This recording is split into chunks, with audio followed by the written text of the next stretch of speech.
nessa época presente está baseado na graça, na sua graça, que é infinita, né? Isso significa que ele mostra favor que nós não merecemos. A Bíblia usa a palavra graça mais de 160 vezes. Nós vamos ler algumas dessas vezes. Só o Novo Testamento menciona a palavra graça 128 vezes.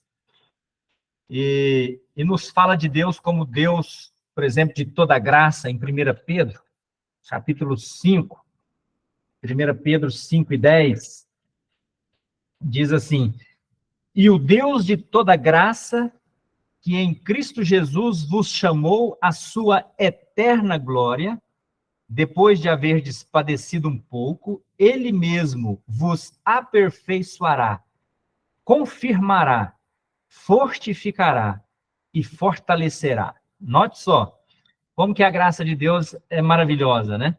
Além de nos salvar, o Deus de toda graça que nos chamou, né, para a sua eterna glória, e ele fala que nós vamos padecer um pouco aqui nesse mundo, mas no final das contas, ele nos aperfeiçoará, confirmará, fortificará e fortalecerá. Isso é graça, né? Ele nos salva e ele nos torna totalmente aptos e apropriados, né? Seja na ressurreição desse corpo, seja nos levando para a glória, nos identificando com Cristo, nos fazendo herdeiros, co-herdeiros, e nos fortalecerá, e nos confirmará, e nos fortificará. Para quê? Para vivermos na presença dele, né? Na glória. Esse é o grande objetivo da graça, né? Esse favor, esse presente que Deus nos dá. Nos tornar participantes do seu reino. João capítulo 1 já nos fala que Cristo, cheio de graça. João capítulo 1, verso 14. Pedro fala do Deus de toda graça. João nos fala que Cristo, ele é cheio de graça. E o verbo, diz aqui, verso 14, o verbo se fez carne e habitou entre nós, e vimos a sua glória, como a glória do unigênito do Pai, cheio de graça e de verdade. Ele não tem só a graça, que é o favor que nós não merecemos, né? Ele ainda, além de nos revelar a graça, ele nos revela a verdade. Né? A verdade em oposição à mentira satânica, à mentira das religiões e de tudo aquilo que é inspiração do inimigo, né? Deus veio revelar graça, nos revelou graça, mas a graça juntamente com a verdade, tá? E a palavra de Deus nos fala em Hebreus 19, que o Espírito Santo é o Espírito da graça. Então é interessante que Pedro fala o Deus de toda graça, João nos fala Cristo como sendo cheio de graça, e o Espírito Santo da graça, né? A Trindade, então.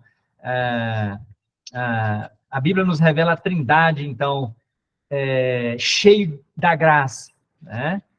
A graça permeia Deus em todas as suas esferas, em toda a sua atuação, né? Seja em relação ao homem, seja em relação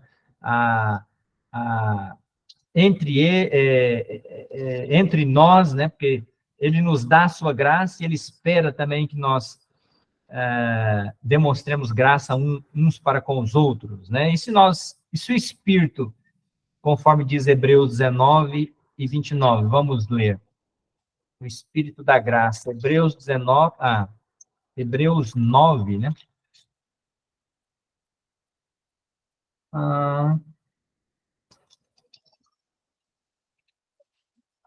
Hebreus. A referência está marcada aqui errado, mas eu vou pesquisar aqui agora.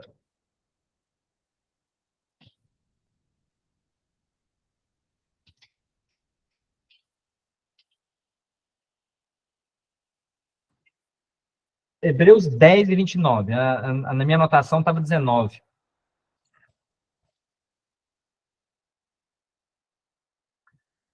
Aqui diz: de quanto maior castigo cuidais vós, será julgado merecedor aquele que pisar o Filho de Deus e tiver por profano o sangue do testamento com que foi santificado e fizer agravo ao Espírito da graça.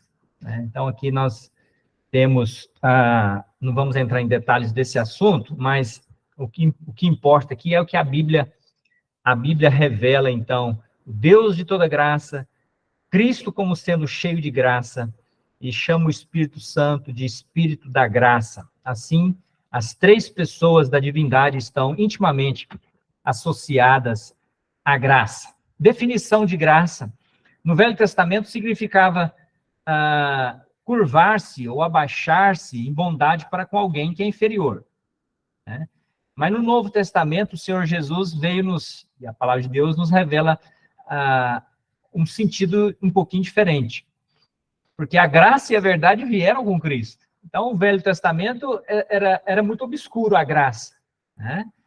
Quando você reverenciava alguém que era inferior, você estava mostrando graça. Mas o Novo Testamento revela um pouco, amplia o sentido da graça. Graça, então, significa, de forma geral, favor, boa vontade, misericórdia, né? Nós costumamos falar que graça é o favor imerecido de Deus. É o favor que nós não merecemos. E nós temos algumas definições que podem clarear isso aqui. Primeiro, graça é amor demonstrado àqueles que não são dignos. A Bíblia fala que Deus é amor, né? A essência dele é amor. Mas quando ele oferece este amor a pecadores que são condenados, impuros, rebeldes, a Bíblia fala inimigos dele, quando ele nos revela esse amor, quando ele ama o pecador, ele está revelando, então, graça. Isso é graça. Tá? Segundo, graça é Deus demonstrando apenas amor e misericórdia quando nós merecemos apenas a ira e o juízo. Não apenas nos amou, sendo nós indignos de ser amado, ser objeto do amor dele, mas ele mostrou misericórdia e graça quando nós merecemos ira, juízo, condenação. Tá? Então, a graça, nesse sentido, é Deus curvando-se em direção a nós em amor, e o amor infinito, né? A graça, terceiro ponto, a graça se revelou quando Deus deu o melhor do céu para salvar o que a terra tinha de pior, né? Geralmente, em alguns sermões, nós ouvimos essa frase, né? E isso é para tentar mostrar para aqueles dos ouvintes da palavra de Deus um certo sentido da graça, né? Deus revelou em Cristo o melhor do céu. Deus nos deu o melhor, o seu amado Filho, o seu único Filho, unigênito Filho. Mas ele nos deu o melhor em favor, por causa daquilo que a terra tinha de pior. O pecado surgiu no coração do homem, nós desagradamos a Deus, a natureza ficou corrompida por causa do homem. Então, a causa do pecado foi o ser humano, e Deus, então, enviou do céu o melhor para o pior da terra. O melhor do céu para o pior da terra. Isso é graça. Nós temos alguns contrastes na palavra de Deus. Nós não podemos confundir graça com obras. Graça com obras. Se nós pudéssemos alcançar a salvação por fazer boas obras, então a salvação seria simplesmente o nosso salário. Vamos ler lá em Romanos? Romanos deixa isso muito claro, né? Quando alguém te perguntar a diferença entre graça, ou você quiser explicar a diferença entre graça e obras, aqui em Romanos 4 ele explica de forma clara. Romanos capítulo 4. Aqui diz assim, vamos ler a partir do verso 1. Que diremos, pois, ter alcançado Abraão, nosso pai, segundo a carne? Por quê? Se Abraão foi justificado pelas obras, tem de que se gloriar, mas não diante de Deus. Diante dos homens ele pode, né? Se ele foi justificado por obras, não diante de Deus. Pois, que diz a Escritura? O autor inspirado, ele recorre às Escrituras para explicar o que ele quer explicar, né? É o que nós devemos também fazer, né? Quando queremos explicar alguma coisa, devemos recorrer às Escrituras. E ele foi lá em Gênesis, né? Por quê? Aqui diz, verso 3, que diz a Escritura? Creu Abraão em Deus, isso está lá em Gênesis 15, 6. Creu Abraão em Deus, e isso lhe foi imputado como justiça. Ora, aquele que faz qualquer obra, não lhe é imputado o galardão ou a recompensa segundo a graça, mas segundo a dívida. Ok? Se você faz uma obra, se você faz alguma coisa boa, é claro que o crente, depois de salvo, entendendo o que é a graça, ele também tem que agir da mesma forma, né? Ele faz, não esperando em troca nada, né? Ele age por graça também. Mas, de forma geral, a religião pensa assim, né? Se ele faz alguma coisa, aquilo ele espera ser recompensado pelo que ele fez. Aquilo vira uma dívida. E Deus, Ediael, não pode dever nada para ninguém. Deus não deve nada para ninguém. É nós que devemos para ele. Se a pessoa quer fazer obras, ele coloca Deus como devedor. Não, Deus vai me dar em dobro. Deus vai me pagar. Deus não tem obrigação de pagar nada para ninguém. O próprio galardão e a própria recompensa é a graça dele. Porque além de nos salvar pela graça, ele ainda recompensa a fidelidade do crente. E nós não podemos exigir. E nós não vamos exigir. Né? Ele vai nos dar segundo a sua graça. Mesmo o galardão, mesma recompensa, tá? Futura. E é isso aqui que aqui em Romanos 4 fala, né? Abraão creu, e isso foi imputado como justiça. Aquele que faz qualquer obra, não lhe é imputado o galardão segundo a graça, mas segundo a dívida. Mas aquele que não pratica, porém crê, não pratica obras. Verso 5, aquele que não pratica obras, porém crê naquele que justifica o ímpio, o pecador, a sua fé lhe é imputada como justiça. Você crê naquele, Cristo, né? A sua fé lhe é imputada como justiça. A palavra justiça aqui, ela é um termo judicial, é uma sentença judicial. Quando a pessoa crê em Jesus Cristo como Salvador, Deus se justifica como juiz.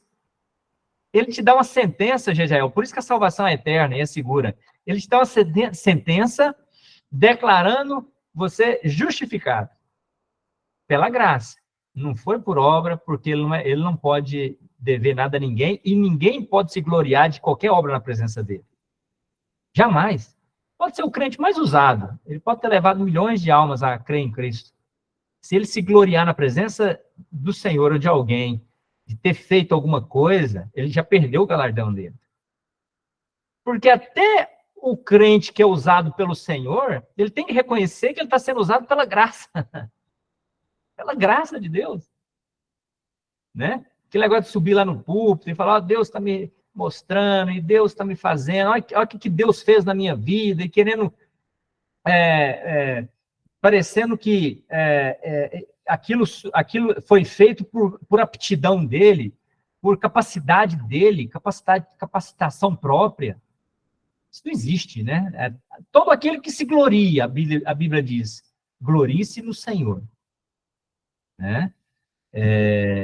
Então, se temos que gloriar, gloriar no fato de que nós somos salvos pela graça, né? De que você foi escolhido pelo Senhor, nós somos escolhidos antes da fundação do mundo, e Deus revelou o seu amor a nós, a você. Então, tudo bem, né? Mostrando o seu reconhecimento de que você foi objeto do amor e da graça de Deus.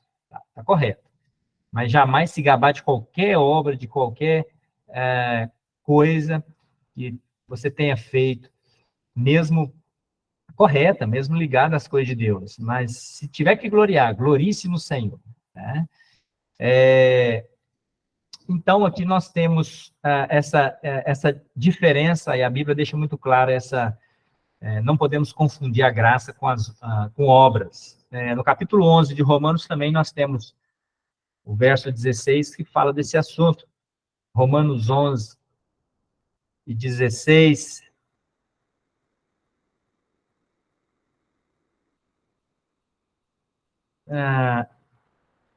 E se as primícias são santas, também a massa o é. Se a raiz é santa, também os ramos são. Eu creio que não é esse versículo aqui. Mas Deus não nos deve nada. O que nós devemos, o que deve ficar claro é isso, né? A salvação é um dom gratuito, né? Dom, presente, né? Não podemos também confundir a graça com a lei. Nós não somos salvos por guardar a lei. Nós somos salvos pela graça, independentemente da lei, independentemente das obras. A lei está muito relacionada à graça, porque o povo de Israel tinha que guardar a lei. E ao guardar a lei, eles se gloriavam de ter feito as obras que a lei determinava que fossem feitas, né? Então, a lei e as obras estão muito conectadas, né? A lei diz, faça isso e você viverá. Só que a graça diz o seguinte, Ediael, vive e você fará. Né? Nota a distinção. A lei fala, se você fizer, você vai viver. Mas Cristo, pela graça, fala o seguinte, primeiro você vive, primeiro eu te dou o Espírito, primeiro eu te salvo, primeiro eu te torno um filho de Deus, e depois você vai fazer a minha obra. Então, isso é interessante, né? A maioria das seitas que estão ligadas a obras, né, e o exclusivismo, etc., ele fala justamente isso, faça isso, e você vai viver, que é uma mentira, ninguém vai viver por fazer nada. Mas Deus de toda graça fala, vive o Evangelho, crê no Evangelho, vive e você fará a minha vontade. A lei diz, amarás o Senhor teu Deus. Primeiro mandamento, amarás o Senhor teu Deus de todo o teu coração. Mas o que a graça diz? João 3,16. Deus amou o mundo de tal maneira que deu o seu Filho, para que todo aquele que nele crê não pereça, mas tenha vida eterna. Então a lei fala, ama o Senhor. Só que a lei não dá ela não dá o norte, ou ela não... para a pessoa amar como Deus espera que nós amemos, né? A lei só fala, ama a Deus. E para os hebreus, amar a Deus era cumprir toda a lei, né? Cumprindo toda a lei, você estava amando a Deus. Mas o amor de Deus revelado em Cristo, ele é muito maior do que cumprir regras, mandamentos, leis, né? O amor, a graça revelou esse amor no sentido de que Deus amou primeiro, Deus amou o mundo de tal maneira que ele entregou o seu filho. E depois, o próprio João, né, quando ele escreve a carta dele, no capítulo 4, versículo 19, ele falou assim, ó, nós amamos porque ele nos amou primeiro. Então, a lei fala, ama o Senhor teu Deus, só que ela não mostra como você tem que amar. Como que esse amor pode desenvolver, crescer? Ele é mecânico, né? Cumpre a lei, guarda o sábado, faz as ofertas, etc. Se você está cumprindo os mandamentos, você está me amando. Mas ele para ali. Mas aí Deus revelou o amor pela graça, né? Deus enviou o seu Filho, porque ele nos amou de uma tal maneira. E depois João completa, nós amamos porque ele nos amou primeiro. A lei condena o melhor de nós. Nós temos isso lá em Romanos 3:19. Romanos 3:19 fala assim, ora, nós sabemos que tudo o que a lei diz, aos que estão debaixo da lei o diz, para que toda boca esteja fechada e todo mundo seja condenado diante de Deus. Olha só, a lei nos salva, a lei condena todos os homens, porque todos pecaram. E ninguém conseguiu cumprir toda a lei, só Cristo, né? E ele ainda interpretou a lei e estabeleceu uma lei maior que a lei mosaica, né? A lei dele, né? E ele resumiu toda a lei em amar a Deus acima de todas as coisas e o próximo como a nós mesmos, né? E isso, de fato, resume tudo, né? Mas a lei condena o melhor de nós, mas a graça salva o pior de nós. Você lê isso no verso 24, né? Quando ele expõe aqui, em Romanos 3, quando ele fala que a lei deixou todos de boca fechada, todo mundo condenado, porque ninguém é justificado pela lei, e nenhuma carne será justificada pelas obras da lei. Depois ele revela, né, a partir do verso 22 de Romanos 3, a justiça de Deus pela fé em Cristo. E ele fala, todos pecaram e destituídos estão da glória de Deus, e o verso 24 diz, sendo justificados gratuitamente pela sua graça. Pela graça. A lei condena o melhor de nós. A graça salva o pior de nós. Né? Paulo expressou isso também lá em 1 Timóteo, capítulo 1. 1 Timóteo 1 e 15. Ele fala assim, esta é uma palavra fiel e digna de toda aceitação. 1 Timóteo 1 e 15. Qual que é a palavra fiel e digna de inteira aceitação? Que Cristo Jesus veio ao mundo para salvar os pecadores, dos quais eu sou o principal. Mas, por isso alcancei misericórdia, para que em mim, que sou o principal, Paulo se considerava o principal dos pecadores, porque ele perseguiu a igreja, né? E mandou prender crentes. Mas ele fala, mas por isso alcancei misericórdia, para que em mim, que sou o principal dos pecadores, Jesus Cristo mostrasse toda a sua longanimidade para exemplo dos que haviam de crer nele para a vida eterna.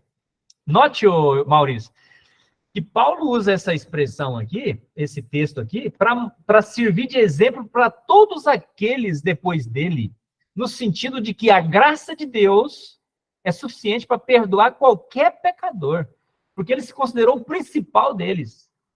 O principal deles. Ele fala que foi hipócrita, ele prendeu crentes, ele perseguiu. Ele estava lá na morte de Estevão, ele participou, ele chancelou o voto dele. Né? E ele falou, não sou digno nem de ser chamado apóstolo, porque eu persegui a igreja. Mas olha a graça de Deus. Deus se revelou a ele. Deus derrubou ele daquele cavalo no caminho de Damasco. Deus salvou ele. Deus abriu os olhos dele, abriu o entendimento dele para compreender o evangelho. E ele usa isso para falar o seguinte, ó. A mim, o pior dos pecadores, Jesus Cristo mostrou toda a sua longanimidade para que eu sirva de exemplo para todos os que haviam de crer nele para a vida eterna.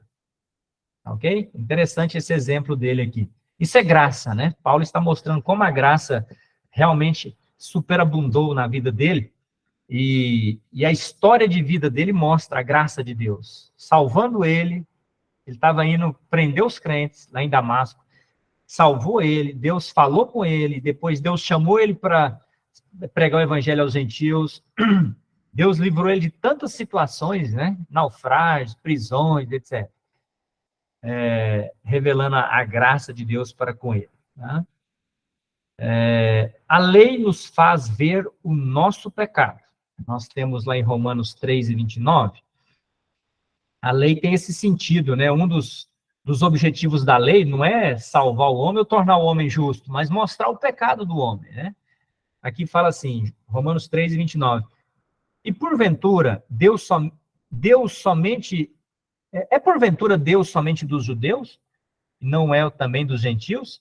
Também dos gentios, certamente. Se Deus é um só, que justifica pela fé, a circuncisão e por meio da fé em circuncisão, anulamos, pois, a lei pela fé? De maneira nenhuma. Antes, estabelecemos a lei. A lei nos faz ver o nosso pecado. A lei faz ver como o homem é mau, como o homem é perverso, né? Como ele consegue, às vezes, cumprir o mandamento um dia, no outro dia ele não consegue cumprir o mandamento. Né? E o verso 20, eu creio que o verso correto é o verso 20, aqui fala, Romanos 3:20, por isso nenhuma carne será justificada diante dele pelas obras da lei, porque pela lei vem o conhecimento do pecado. A lei nos faz ver o pecado, mas a graça nos mostra a salvação. Então, aqui nós temos o contraste, né? Novamente, a lei mostra o pecado, a graça não veio para mostrar pecado, porque esse é o objetivo da lei.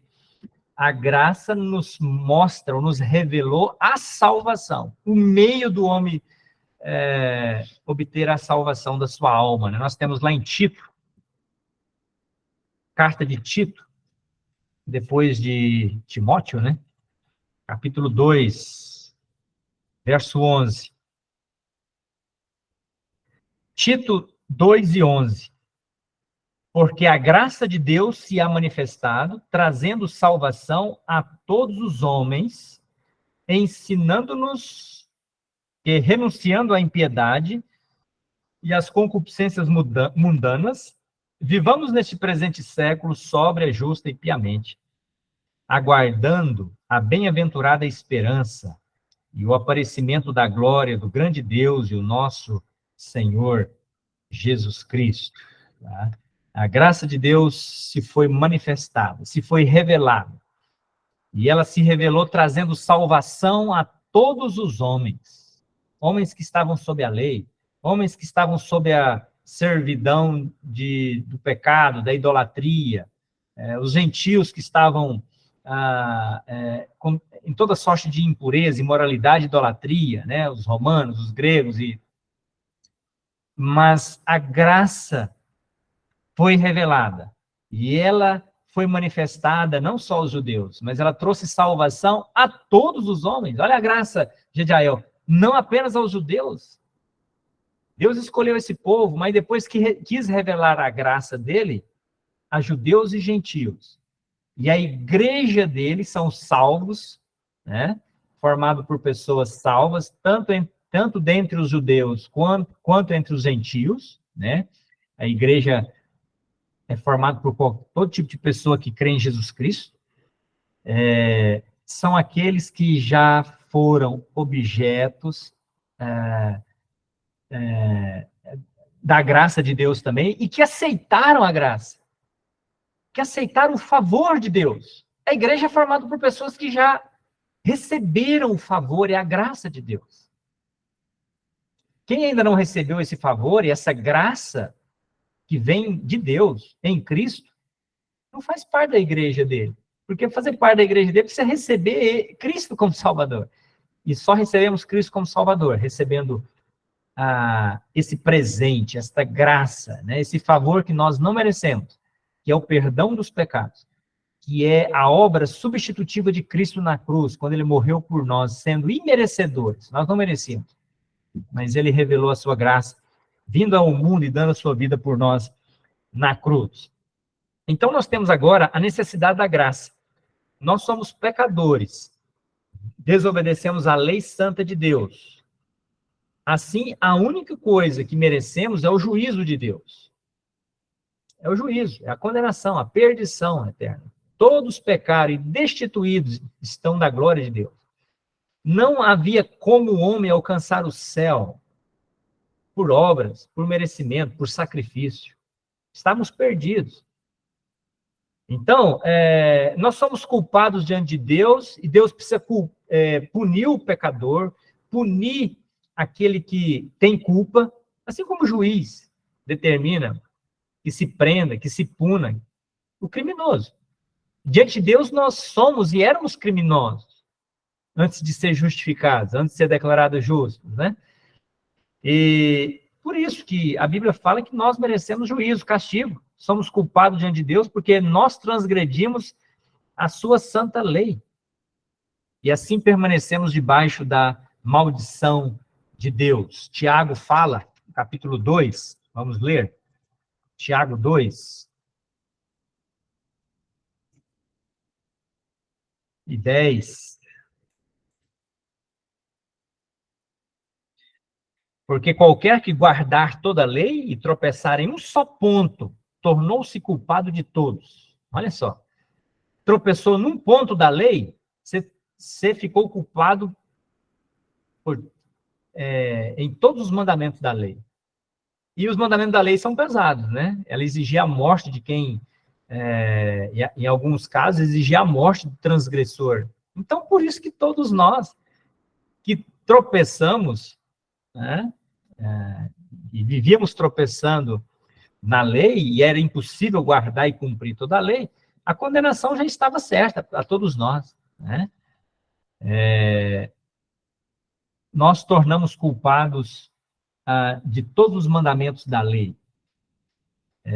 Gálatas capítulo 3 também fala a respeito desse assunto, Gálatas 3 e 10. Gálatas 3 e 10.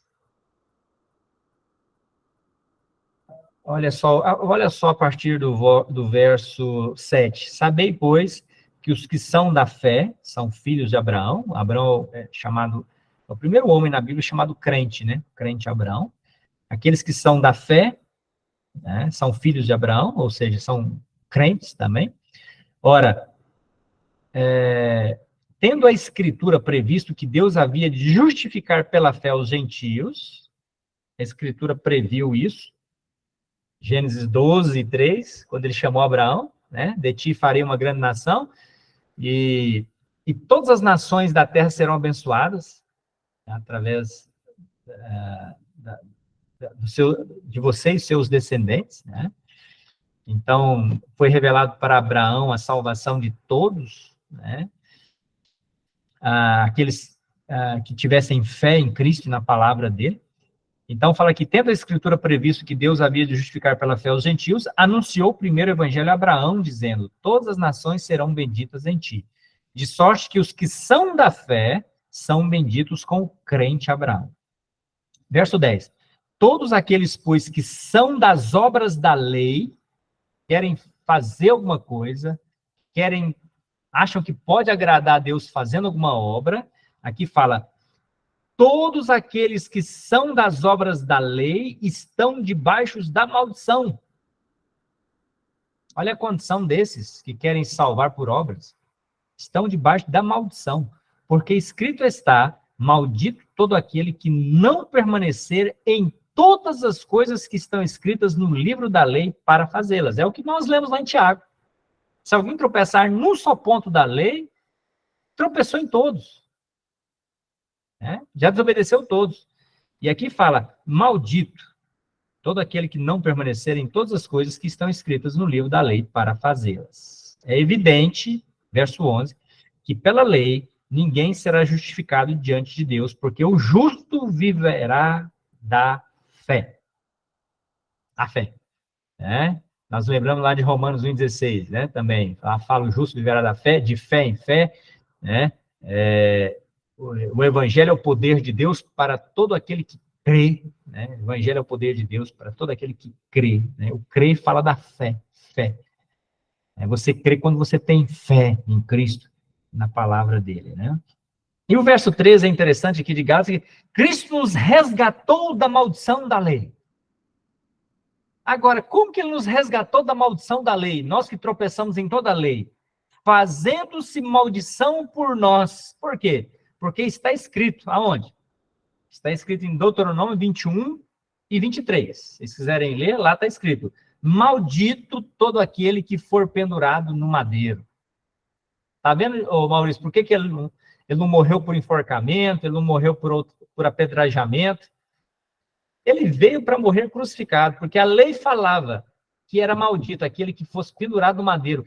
E a morte por crucificação, Gediael, era uma ignomínia, era algo que não era usado pelos judeus. Interessante, né?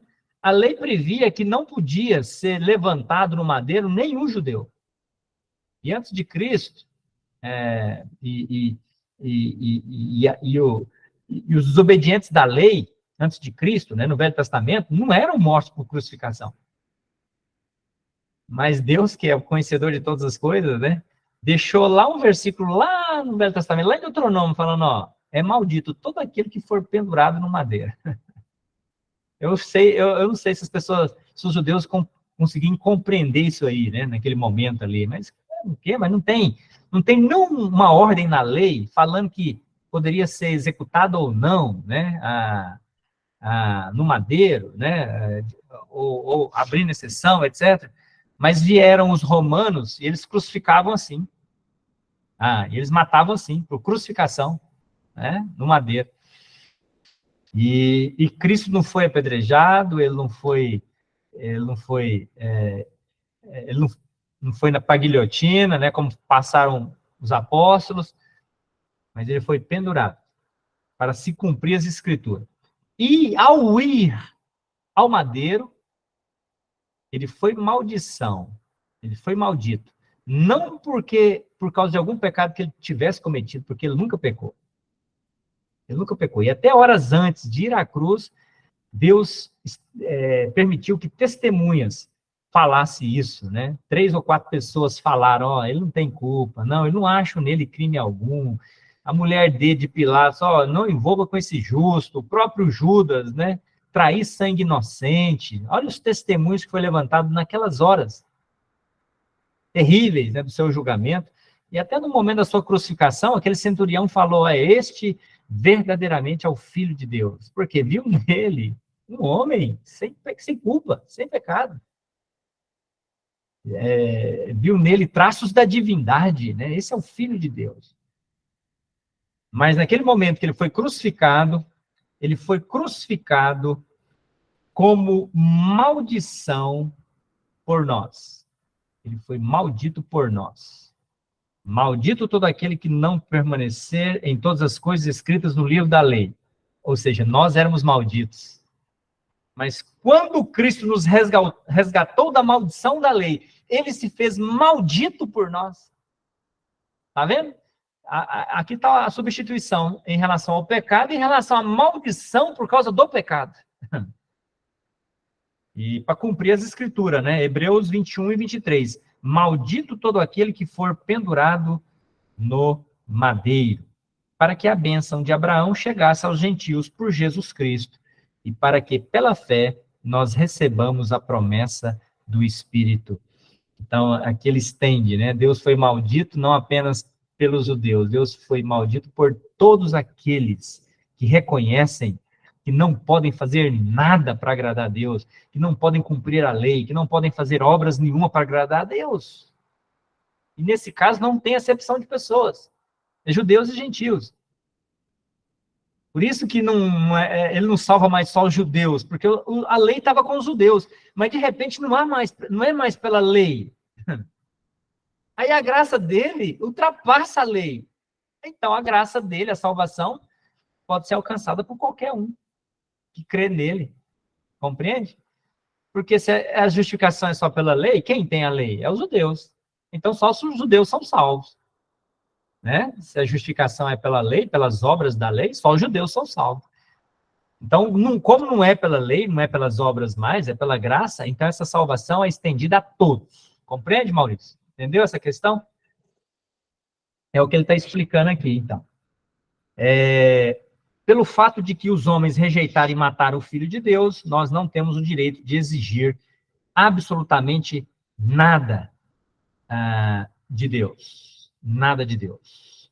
Nós rejeitamos e julgamos injustamente o Filho de Deus.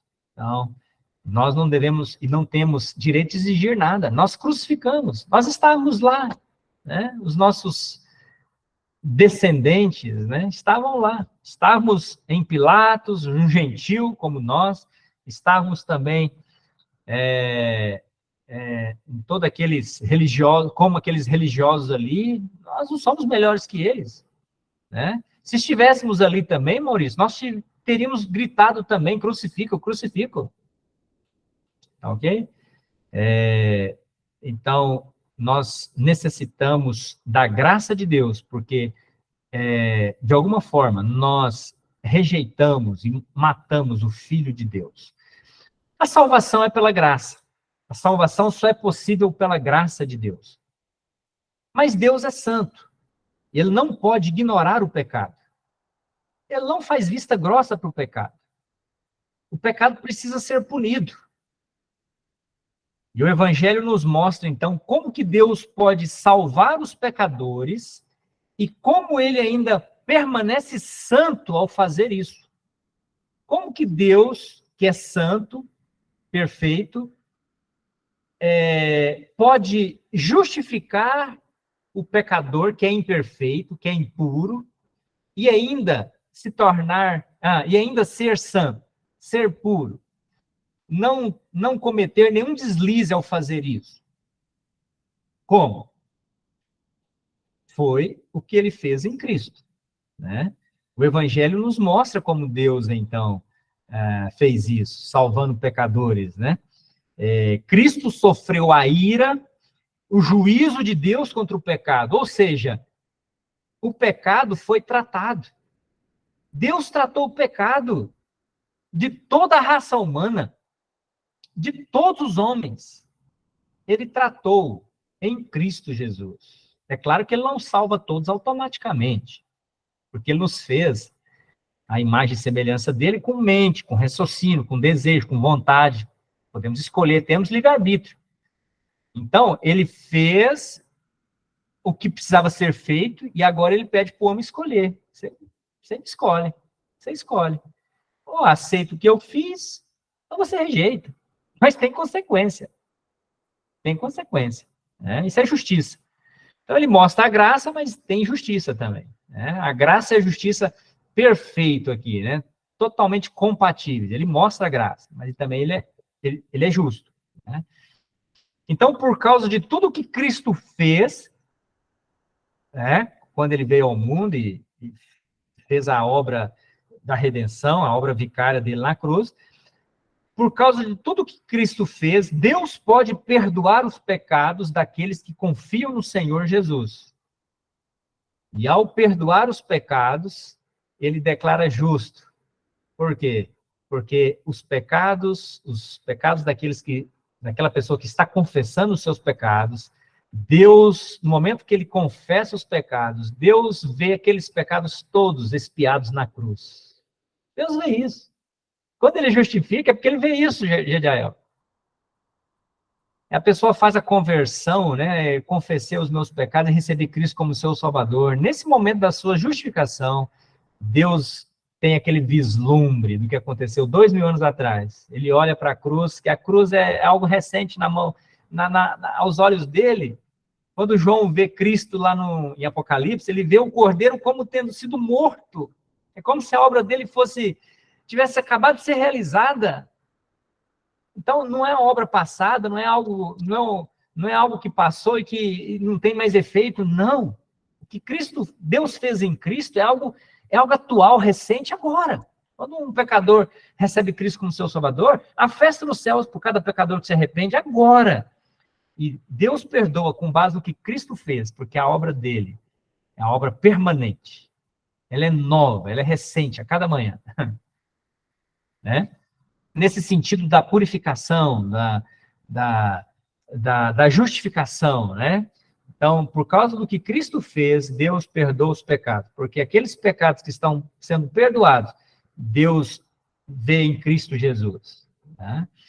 Cristo completou a obra. A graça exige somente a fé do pecador que busca salvação. Isso nós temos lá em Efésios, versículo conhecido, né? Pela graça sois salvos. Efésios 2, 8 e 9. Pela graça sois salvos por meio da fé. Então, a graça, a salvação vem pela graça. Pela graça nós somos salvos.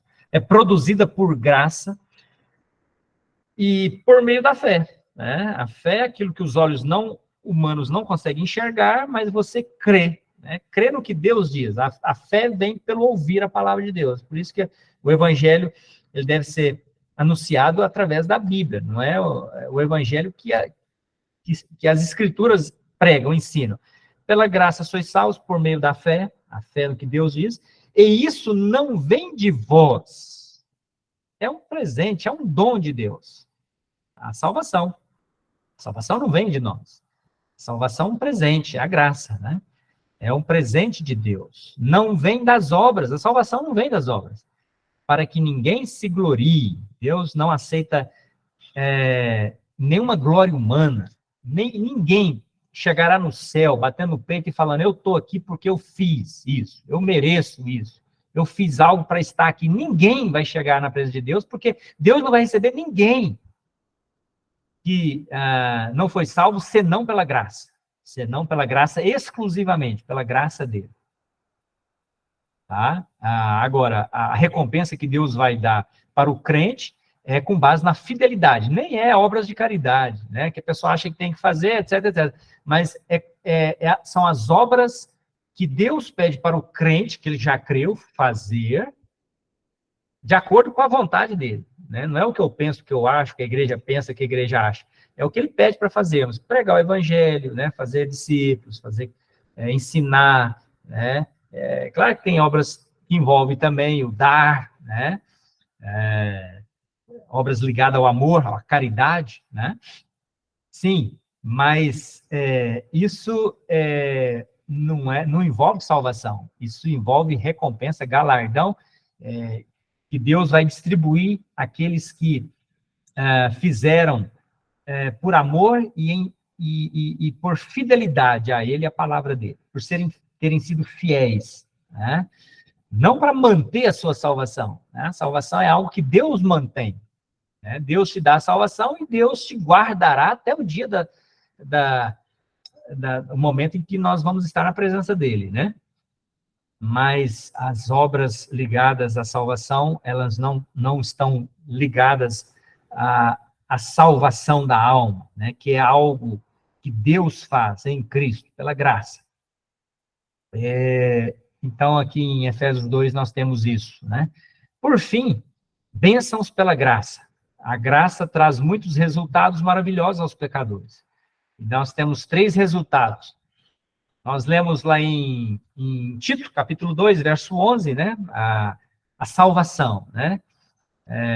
Lá nós lemos que Deus trouxe salvação, trazendo salvação. A graça de Deus se é manifestada trazendo salvação a todos os homens.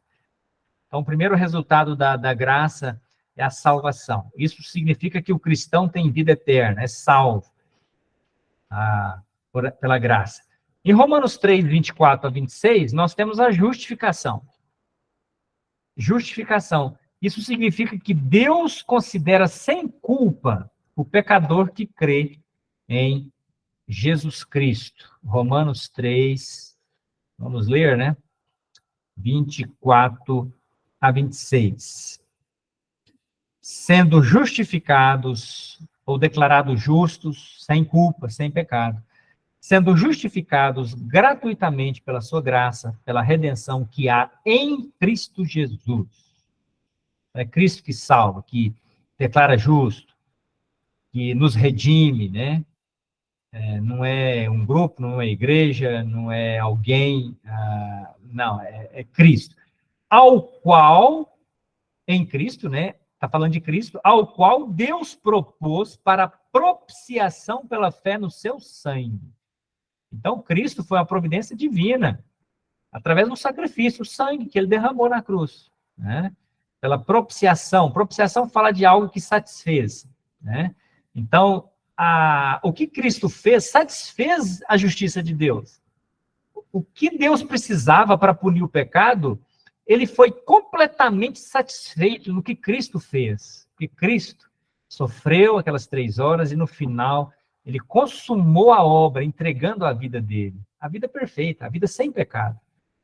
A vida sem pecado do justo, morrendo pelo injusto, morrendo por aqueles que tinham pecado, né? É a obra substitutiva, né? É a redenção. A redenção fala de um preço pago. O preço foi o sangue. Ele derramou o sangue e o preço que precisava ser pago para nos remir, Cristo pagou. Pagou completamente. Por isso que ele falou, está consumado. Né? Então, sendo justificados gratuitamente pela sua graça, pela redenção que há em Cristo Jesus, ao qual Deus propôs para propiciação pela fé no seu sangue, para demonstrar a sua justiça pela remissão dos pecados dantes cometidos sob a paciência de Deus. Deus perdoa todos os pecados. Aqui está falando dos pecados passados, né, cometidos, né, sob a ignorância. E Deus foi paciente, né, até o momento de salvar aquela alma, ele foi paciente, ele preservou a vida dele, porque sabia, como é presciente, né, Deus conhece todas as coisas, sabia quem iria aceitar ele como Salvador. Nós não sabemos, por isso nós temos que pregar o evangelho para todo mundo, mas Deus sabe quem vai crer e quem não vai crer. E ele é paciente, né? Ele espera todos aqueles que haverão de crer nele. Mas ninguém tem desculpa de falar, eu acho que não sou escolhido, não sou eleito. Não. Diante de Deus, você não tem desculpa, porque o evangelho é o mesmo sendo pregado a todos. Né? E se você tem dúvida, se foi escolhido ou não, eleito ou não, você tem que fazer é crer. Aí você vai ter certeza. Né? Recebe Cristo como seu Salvador, você vai dizer, eu tenho certeza que eu fui eleito, eu criei. Só que a pessoa, às vezes, eu já ouvi, não, eu acho que eu não fui eleito, acho que Deus não me escolheu. Se é Deus, para saber, só Deus sabe. A nossa responsabilidade é crer no Evangelho. Né? Essa é a responsabilidade de todo aquele que está ouvindo o Evangelho agora, também de crer, né? Se ainda não creu em Cristo como Salvador. Tá? E o último, então, resultado, a bênção da graça, é o acesso a Deus. Romanos capítulo 5. O acesso a Deus. Isso significa que os verdadeiros cristãos podem entrar na presença de Deus por meio da oração, né? No momento que você recebe Cristo como Salvador, aceita essa graça, né, Cristo, você confessa Ele como seu Salvador, você entra num relacionamento eterno com Deus, em Cristo. Né? Antes inimigo de Deus, agora se tornou amigo, filho de Deus, né? Participante, membro da igreja dele, né? A igreja que ele está formando na terra, né? Não é denominação. A igreja fala de pessoas salvas. Então, a igreja que ele está formando na terra, composta por pessoas salvas. Essas pessoas estão espalhadas, infelizmente, em várias denominações, ou em lugares que se reúnem sem fazer parte de qualquer denominação humana, né? Então, nós somos salvos, justificados, e a graça, então, ela também nos permite ter esse contato, ter esse acesso a Deus. Diz aqui, Romanos 5, verso 1. Sendo, pois, justificados pela fé, temos paz com Deus por nosso Senhor Jesus Cristo, pelo qual também temos entrada pela fé a esta graça, na qual estamos firmes e nos gloriamos na esperança da glória de Deus. Então ele está falando de Cristo, a graça é Cristo aqui, na igreja. Somos justificados pela fé, temos paz com Deus por Senhor Jesus Cristo, pelo qual nós também temos entrada pela fé a esta graça. A graça é Cristo, e aqui está falando de ser justificado pela fé, de ter paz com Deus. Então, Cristo é a graça, ser justificado é graça, ter paz com Deus é a graça dele. A graça inclui tudo isso aqui. E pela fé, nós alcançamos esta graça, na qual estamos firmes e nos gloriamos na esperança da glória de Deus. Ok? Então, não estamos mais separados de Deus pelos nossos pecados. Ele nos salvou, ele nos justificou, e agora estamos ligados a ele, né? E podemos entrar na presença dele por meio da oração. O acesso a ele está livre, conforme nós lemos em Hebreus, né? O caminho está livre até ele. Agora, nós, pelo véu da sua carne que foi rasgado na cruz, né? O véu, seu corpo como aquele véu que separava o lugar santo do lugar santíssimo, Cristo, então, na cruz. E por isso que, naquele momento, quando ele falou, está consumado, né? O véu lá no templo se rasgou. Porque ao consumar a obra da nossa salvação, da propiciação dos pecados, e possibilitando-nos justificação pela fé, o acesso a Deus agora está livre. Não tem nada que impede mais. Cristo nos abriu esse caminho pelo seu sacrifício, né? Que ele realizou por nós na cruz. O acesso a Deus está livre. Nós temos livre acesso à presença dele. Ok? De forma bem resumida, nós então falamos um pouquinho da graça. Se alguém tiver alguma observação, quiser acrescentar ou tiver alguma dúvida, fiquem à vontade. E o próximo